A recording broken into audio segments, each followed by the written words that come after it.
Kali ini gue bukan bahas bagaimana caranya kaya secara cepat, tapi bagaimana kita bisa membangun kekayaannya. Ini prinsip-prinsip yang kalian bisa tanamkan, bahkan kalian bisa tanamkan ke anak-anak kalian. Karena kalau lu bisa tanamin 5 prinsip ini di hati lu nggak akan bikin kekayaan yang sebentar.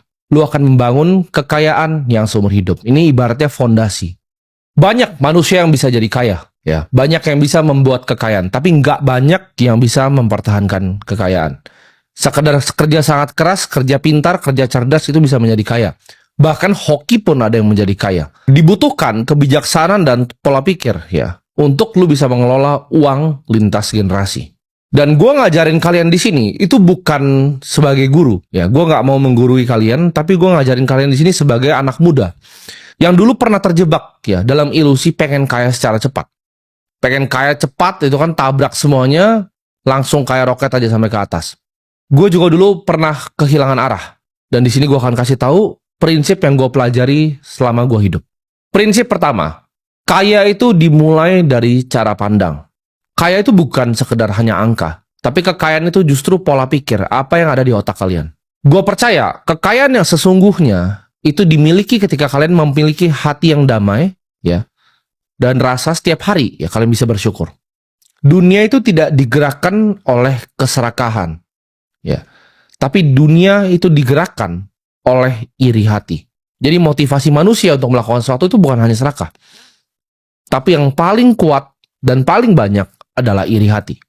Ini gue akan cerita sedikit. Di saat gue waktu itu awal-awal berjualan, kalian semua udah tahu ceritanya. Gue berjualan online, berbagai macam barang gue cari dari Cina untuk gue jualkan di sini. Ketika gue masih memiliki puluhan juta, ya ratusan juta yang kecil nominalnya sekarang. Waktu itu gue merasa di atas langit. Ya, nggak ada yang pernah bisa ngomongin gue, nggak ada yang pernah bisa bilangin gue. Gue itu paling nggak kenal yang namanya bersyukur. Ya, gue selalu iri ketika gue lihat orang yang lebih hebat dibanding gue, orang yang memiliki uang lebih banyak dari gue. Gue nggak bisa menunda yang namanya keinginan. Ketika gue mau apa harus dibeli. Ya, gue nggak bisa menunda yang namanya kesenangan. Baru naik dan merasa di atas langit. Baru puluhan juta pertama dan ratusan juta kecil pertama. Waktu itu nafsu gue untuk pamer juga itu nggak bisa dikendalikan. Ya ketika gue punya puluhan juta, gue nabung 3 bulan beli Rolex. Punya ratusan juta, nabung 3 bulan lagi, langsung beli lagi ya Audi yang baru. Waktu pertama kali hasil jualan, ya punya agensi, lalu gue berinvestasi di pasar modal.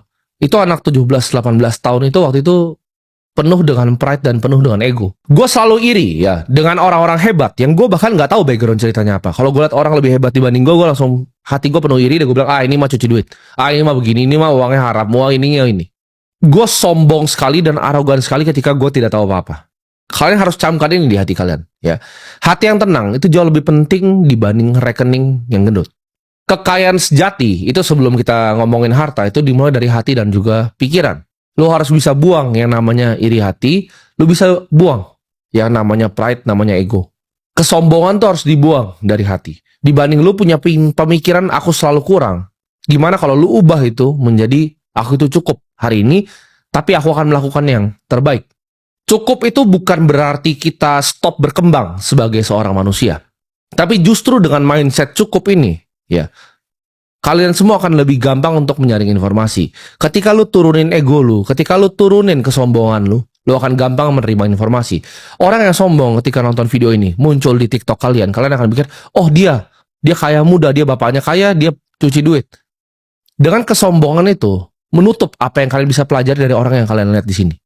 Kalau kalian sudah blokir pola pikir kalian, itu kalian gak akan pernah jalan kemana-mana. Kalian akan diam di tempat dan stay di tempat. Makanya gue bilang, kaya yang sejati itu dimulai dari hati yang tenang, ya, hati yang bijaksana dan hati yang penuh syukur. Prinsip kedua, ya, hidup di bawah kemampuanmu. Yang membuatmu kaya itu bukan cuma sekedar pendapatan, ya, tapi gaya hidup. Ini kesalahan fatal yang gue lakukan. Investasi baru sekian miliar, ya, income ratusan juta, gaya hidup udah selangit. Kalau gue tahan sedikit aja waktu itu, ya. Memang pas awal-awal masih jutaan itu gue tahan terus ya. Jutaan masih tahan ya, puluhan juta masih tahan-tahan dikit. Ketika ratusan juta sampai miliar uang gue. Itu gatal pertama tuh dimulai di situ. Waktu punya duit sedikit sudah beli beberapa jam tangan Rolex yang murah-murah itu untuk pamer ya ke teman, ke orang lain. Untuk dirasa keren, untuk diakui oleh teman-teman sekitar. Setiap pendapatan naiknya drastis, waktu naiknya kecil enggak? Ya, ketika pendapatan naiknya drastis, nah gaya hidupnya mulai naik drastis juga waktu itu. Di tahap itu gue adalah anak muda yang nggak ngerti untuk membedakan antara mana namanya kebutuhan ya dan mana yang namanya keinginan. Ini sulit untuk waktu itu gue bedakan. Gue rasa keinginan ini kebutuhan nih, kebutuhan untuk gue pamer, kebutuhan untuk gue cari validasi, kebutuhan untuk gue tunjukin ke semua orang bahwa gue orang paling hebat. Orang kaya sejati ya, gue pelajari orang kaya sejati itu menggunakan uangnya bukan untuk pamer, tapi menggunakan uangnya untuk bisa jadi pelayan untuk lebih banyak manusia yang lain, untuk bisa serve, untuk bisa melayani orang lain, untuk bisa membuat dunia ini jadi sedikit lebih baik. Bukan hanya untuk dirinya, karena kalau untuk dirinya itu nggak ada habisnya. Hedonisme itu tidak ada habisnya. Treadmill itu adalah lingkaran kayak nggak pernah bisa berhenti. Ya, lo awalnya mau mobil harga 100 juta, lo mau mobil 1 miliar, nggak cukup 1 miliar, lo beli yang 5 miliar, nggak cukup lo beli 8,5 miliar, lo beli yang 10 miliar, lo beli yang 15 miliar, dan akhirnya lo beli 30 miliar. Itu nggak ada habisnya. Orang kaya sebenarnya tahu fungsi uang itu lebih baik digunakan untuk orang lain dibanding untuk diri sendiri. Ingat, iri hati dan impulsif itu adalah musuh dari orang kaya. Ya, ketika sudah punya uang sedikit, akhirnya impulsif. Dan ingat ya di sini ya, hidup yang hemat itu bukan berarti lu adalah orang yang pelit, tapi justru lu adalah orang yang bijak. Jangan hanya beli barang itu untuk pamer, ya, tapi beli barang itu untuk fungsinya. Dan jangan pernah bekerja hanya untuk mendapatkan validasi orang lain, karena itu adalah hal yang sia-sia. Kalau lu ngerasa lu pengen bekerja, pengen mendapatkan lebih hanya untuk pamer, hanya untuk mendapatkan validasi, itu adalah hidup yang sia-sia. Ketika lu bisa jaga gaya hidup lu sekarang, ya, pendapatan lu naik, tapi gaya hidup lu jaga sekarang, itu adalah modal investasi lu untuk masa depan. Semakin banyak lu bisa jaga gaya hidup lu, semakin banyak uang, capital yang lu bisa preservasi untuk menjaga masa depan lu. Semakin banyak nanti ke depannya uang yang lu bisa gandakan. Ingat kata-kata gue ini, ya. Uang yang lu tidak habisin hari ini adalah uang yang lu sisain untuk bertumbuh di masa depan. Jadi lu harus bisa menunda nih. Kesenangan tuh ditunda dulu, bedain. Mana? Ketika lu lihat, oke, pengen ini keinginan atau kebutuhan. Lu pikir dulu. Ya, lu pikir seminggu. Oh, nggak butuh-butuh banget ya, nggak perlu. Nah, ini akan nyambung ke prinsip yang ketiga, ya. Buatlah uangmu bekerja untukmu. Kalau kamu, ya, terus bekerja demi uangmu itu, seumur hidup nyari uang terus kerja, maka seumur hidup kamu akan jadi manusia yang lelah. Akan capek terus, ya, nanti. Ini adalah kata-kata yang beneran mengubah hidup gue sampai gue seperti sekarang. Kalau lu tidak bisa membuat uang bekerja untuk lu di saat lu tidur, lu akan selamanya bekerja untuk uang. Ketika gue tahu hal ini, semua uang yang gue dapatkan itu pengen gue cepat-cepat pekerjakan. Jadi uang itu sebagai prajurit yang bekerja di saat gue tidur. Kalau gue tidur gue belum bikin uang, jadi problem di hidup gue. Uang itu adalah energi, ya. Jadi jangan buang-buang energi lu untuk sesuatu yang tidak menghasilkan. Lu harus bisa bedakan nih, mana barang yang akan jadi sampah, mana yang akan justru itu jadi bibit pohon lu di masa depan. Ini contoh ya, dibanding lu itu beli sepatu ya, 10 juta, 5 juta, untuk ngerasa keren di komunitas kecil lu, di tongkrongan teman-teman lu, mending uang yang sama lu pakai untuk beli kepemilikan dari perusahaan. Untuk beli aset yang langka. Untuk menabung suatu aset yang langka. Untuk diinvestasikan untuk masa depan lu. Karena sepatu yang lu pakai itu cuma kelihatan keren ya mungkin sekali doang. Minggu depan teman lu juga biasa aja lihat sepatu lu, lu sendiri pun biasa aja lihat sepatu lu, tapi uang yang sama, lu bisa belikan kepemilikan perusahaan yang barangnya lu pakai setiap hari. Mulailah dari hal-hal yang kecil. Setiap lu punya uang, rutinlah investasikan, jangan kebanyakan gaya. Ini jadi disiplin yang dibiasakan setiap hari. Setiap ada uang kecil disisihkan, setiap ada uang kecil disisihkan. Nah, ini prinsipnya apa? Untuk bisa ibaratnya menggandakan uang, ya, bikin uang itu bekerja di saat lu tidur. Yang pertama adalah memiliki pemikiran yang jangka panjang sebenarnya. Kalau pikiran lu itu jangka pendek, lu nggak akan bisa bikin uang. Ketika lu mikir, oh ada hot IPO ini, ada hot IPO itu. Lu dapat berapa sih emang persenannya? Ketika book building lu masukin itu ke sekuritas, lu dapat berapa? Kecil sekali kan, itu nggak mengubah hidup lu. Ya. Tapi kalau lu disiplin menabung, lu disiplin setiap ada uang lu sisihkan, lu lihat, oke, ini perusahaan kira-kira 20 tahun dari sekarang masih ada nih. 20-30 tahun ke depan masih ada nggak nih? Masih bisa membagikan saya dividen atau enggak nih? Ini aset produktif perusahaan yang labanya terus meningkat nggak? Oke, ketika ini perusahaan yang labanya terus meningkat, earningsnya terus meningkat, dia konsisten membagikan dividen kepada pemegang sahamnya. Oke, gue mau jadi pemilik dari perusahaan ini. Itulah yang gue lakukan ketika gue 15 tahun. Investasi tuh nggak ribet. Ya, rumusnya sederhana. Sabar ditambah waktu. Investasi itu sama dengan sabar ditambah waktu. Bukan lu beli sesuatu sekarang, lu berharap kayanya besok. Nah, ini prinsip lagi ya tentang menggandakan uang. Belilah aset di saat semua orang ketakutan, semua orang nggak ada yang mau beli aset. Contohnya di saat COVID, orang semua takut. Itu gue beliin murah-murah perusahaan-perusahaan bagus. Contoh lagi, ketika kasus FTX, exchange di luar meledak, Bitcoin turun sampai 16.000. Semua orang takut, semua bilang itu sudah habis. Ya, gue tahu ini adalah aset yang langka, use case-nya ada, diingini oleh banyak orang waktu itu, dan dikasih harga yang sangat terdiskon. Ya pasti gue sikat. Seperti zamannya kepemilikan perusahaan yang murah di saat 2020. Gue lihat ini bank-bank bagus sekali gitu. Kenapa harganya segini? Ya labanya besar sekali, harganya kok segini. Ya gue beli dengan semua uang gue. Karena jarang-jarang kadang kita dapat kesempatan seperti itu di hidup. Ya, itu yang disebut dengan momentum. Itu yang orang lain bilang hoki. Tapi gue punya uangnya. Gue punya persiapannya di saat kesempatannya datang. Di saat semua orang ketakutan. Banyak juga, ya kesempatan itu datang ke semua orang. Tapi satu, nggak semua orang waktu itu punya uangnya. Nggak punya persiapannya. Nggak semua orang tahu harus ngapain. Ya kan?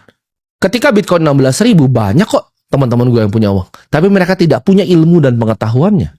Mereka tidak punya skill, tidak punya knowledge untuk capitalize di kesempatannya. Di saat orang takut, di situ saatnya kita masuk. Di saat semua orang euforia, semua orang pesta, semua orang senang, di saatnya itu kita kabur. Investasi itu butuh waktu, ya. Sama seperti kita menanam padi. Jangan langsung lu panen, tunggu dulu, sabar dulu, lihat dulu.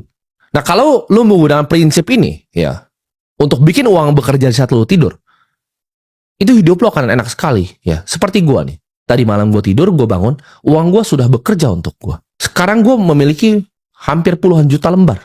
Dari puluhan juta lembar itu, November nanti gua dibagikan dividen interim, Maret gua akan dibagikan dividen lagi. Dari 3,36% dividen yield yang gua dapatkan dari situ, gaji gua kira-kira ya lebih besar dari beberapa direksi di situ. Direksi kerja dari pagi sampai malam. Sedangkan gue sebagai investor di situ, gue hanya duduk dan diam. Ya, gue bisa ajarin apa ilmu yang gue punya, gue bisa ajarin hal seperti ini. Itu sudah lebih ya dari lu mau ngomong direksi-direksi bankir-bankir yang sudah senior. Pendapatan gue hanya dari dividen di satu perusahaan yang gue punya. Ya, ini perusahaan paling besar di Indonesia. Jadi kapan untuk kita bisa nanam bibit? Ya, kalau lu belum tanam bibit lu itu untuk bikin pohon, ya, tanam sekarang. Bibitnya lu taruh di situ, lu kasih air, biarkan dia jadi pohon yang luar biasa rindang. Habisnya kayak gue, pohonnya udah luar biasa rindang. Gue tinggal ngaso di situ, gue bisa ajak keluarga gue untuk bahkan ngaso di situ. Gue bisa nikmati rindang pohonnya. Karena bibitnya udah gue tanam lama dari gue umur 15 tahun. Ya, gue panennya sekarang. Ada yang ngerasa, oh pengen kaya cepat dari investasi, silahkan tinggal di planet yang lain. Karena investasi rumusnya adalah investasi sama dengan sabar ditambah waktu. Prinsip keempat, ya, kuasai dirimu. Kalau lu nggak bisa kuasain nafsu lu nggak akan pernah bisa jadi orang kaya. Dan uang itu tidak akan pernah dititipkan jatuh di tangan lo.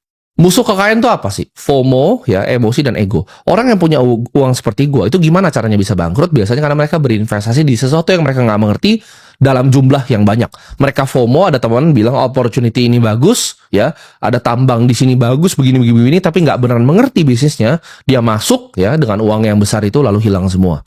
Ketika gue dulu sebelum seperti sekarang, ya, ketika gue masih jadi orang yang bodoh, ketika dibisikin, oh ini ada IPO yang hot ini. Oh, gue ikutan gitu. Gue hajar lu terus di atas. Oh, ini katanya bandar si A mau mainin yang ini nih. Ini mau digoreng nih sama si B. Gue kenal personal bandar-bandarnya. Kadang gue dengerin juga. Terus habis itu ketika gue beli, mereka yang banting gue. Ketika gue FOMO beli sesuatu, di situ saatnya selalu gue rugi. Tapi namanya manusia yang melakukan kesalahan. Ketika gue FOMO, ya, dihajar gue. Oh, ini IPO paling bagus nih pertama di Indonesia seperti ini. Masuk dihajar sama bandarnya sendiri. Tapi jadi pelajaran gitu. Itu uang sekolah buat gue. Lumayan mahal uang sekolahnya, belasan miliar waktu itu. Di saat gue emosi, ya, gue mau mendapatkan keuntungan berkali-kali lipat. Di situ saatnya gue selalu kena kebakar. Jadi jangan gampang FOMO. Kayak tadi, bahkan gue tau gue dikerjain sama bandarnya, tapi gue gak nyalain bandar, ya fair game kok. Walaupun dia ngomong ke gue kok beli. Ya dibilang dia jualnya nanti tunggu seminggu dulu, hari kedua langsung sesi 2 dia banting. Barang gue dibanting semua. Ya, gue telepon sekuritas gue bahkan minta beli di harga atas. Itu kalian bisa lakukan tuh sebenarnya. Jadi gue minta beli di harga atas, sesi 2 jebret dibanding semua sama dia. Fair game, ya gue gak nyalahin kenapa? Karena gue yang lakukan sendiri, gue yang pencet tombol sendiri, itu keputusan gue sendiri. Semua keputusan investasi itu ada di tangan lu, bukan tangan orang lain. Ya. Jadi ketika lu bisa kuasai diri lu gak terpengaruh. Karena lu gak bisa nyalain orang lain ketika itu sesuatu yang lu lakukan. Buang emosi, buang ego. Ya. Karena kebanyakan orang di dunia itu nyalahin orang lain ketika mereka melakukan keputusan yang mereka lakukan sendiri. Disiplin itu ibarat otot, ya harus dilatih setiap hari kalau mau berkembang. Jangan ambil keputusan di saat lu masih emosi. Investasi adalah game, ya tadi gue sebut tadi, sabar dan waktu. Tapi dalam sabar dan waktu ini, lu gak akan benar terus. Warren Buffett itu cuma benar 60% of the time. 4 dari 10 investasi yang dilakukan tuh gagal total. Jadi lu akan gagal gitu. Akan ada momennya di saat lu lihat ini, lu analisa dengan benar, lu taruh uang lu dan lu gagal. Tapi di saat itu lu harus mundur dulu. Lihat dulu, sabar dulu, jangan langsung emosi. Lihat posisinya. Karena kadang tesis lu benar, market bisa berkata sebaliknya. Pasti ada waktu untuk menang dan ada waktu untuk kalah. Ketika waktu lu itu giliran lu untuk kalah, jangan emosi lu mau balikin lagi. Di saat lu balikin lagi, lu kalah lagi, lu emosi lebih jelek lagi, lu kalah lagi, akhirnya uang lu hilang semua. Latih diri untuk sabar dan nikmatin prosesnya. Jangan mau hasil yang cepat. Ingat, ya, kuasai diri. Sederhana itu bukan berarti lu miskin.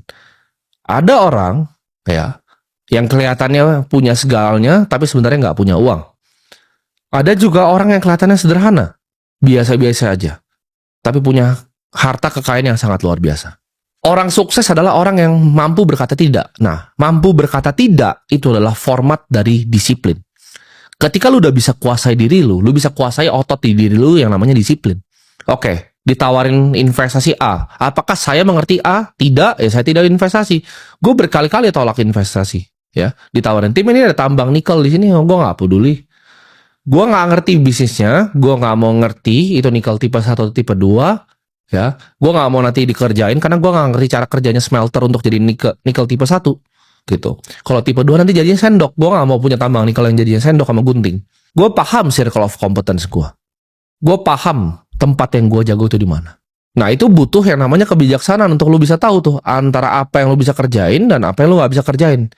Ketika lu udah bisa kuasai diri, lu lihat apa mana nih yang bisa dikerjain, mana yang tidak bisa dikerjain. Disiplin lu hari ini akan menentukan kekayaan lu di masa depan. Nah, ini prinsip kelima yang gue pegang. Ya. Kekayaan itu harus jadi berkat. Kalau kekayaan lu tuh tidak membawa kebaikan, itu akan jadi beban yang luar biasa untuk diri lu sendiri. Dan ini gue udah alamin di level gue. Kalian akan paham ketika lu sudah punya kekayaan yang sebenarnya, bahwa uang itu hanyalah alat bukan tujuan akhir. Kekayaan itu bukan hak lu, ya, tapi hanya dititip ke lu. Itu bisa kapanpun diambil dari lu. Kalau lu tidak mengelola dengan bijak, ya itu bisa diambil kapanpun. Keluarga yang sebesar Vanderbilt itu bisa diambil dalam sekejap. Selalu menyisihkan pendapatan untuk dibagikan ke orang lain.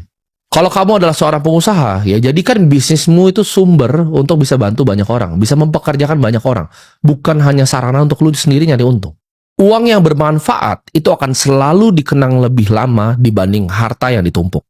Reputasi dan nama baik, ini gue belajar, jauh lebih penting dibanding kemewahan apapun dan uang manapun.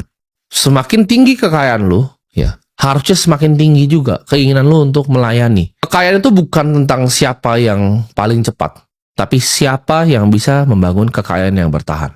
Gue udah coba ya semua jalan yang ada di dunia ini. Jalan yang cepat, ya, jalan yang keras, jalan yang kasar, jalan yang sangat-sangat sulit, jalan yang mudah juga. Tapi akhirnya gue kembali balik ke satu jalan, yaitu jalan yang bijak. Melayani orang itu adalah panggilan gue. Itulah kenapa gue akan sisihkan. Ya. Sebisa mungkin di tengah waktu gue yang banyak gue pakai untuk hal-hal yang lain, gue akan sisihkan. Ya, karena ini adalah janji diri gue sendiri ke Tuhan di atas. Ketika gue berhasil lepas dari rantai perbudakan finansial, gue akan bantu ya orang-orang seperti kalian tuh bisa berjalan lurus, bisa bebas juga. Dan semoga kalian semua di sini ya yang sudah ngikutin gue dari lama itu nggak cuma sekedar jadi orang yang kaya. Tapi kalian bisa tumbuh juga menjadi manusia yang bijak. Dan bisa melayani banyak orang juga nantinya. Terusin tongkat estafet gue.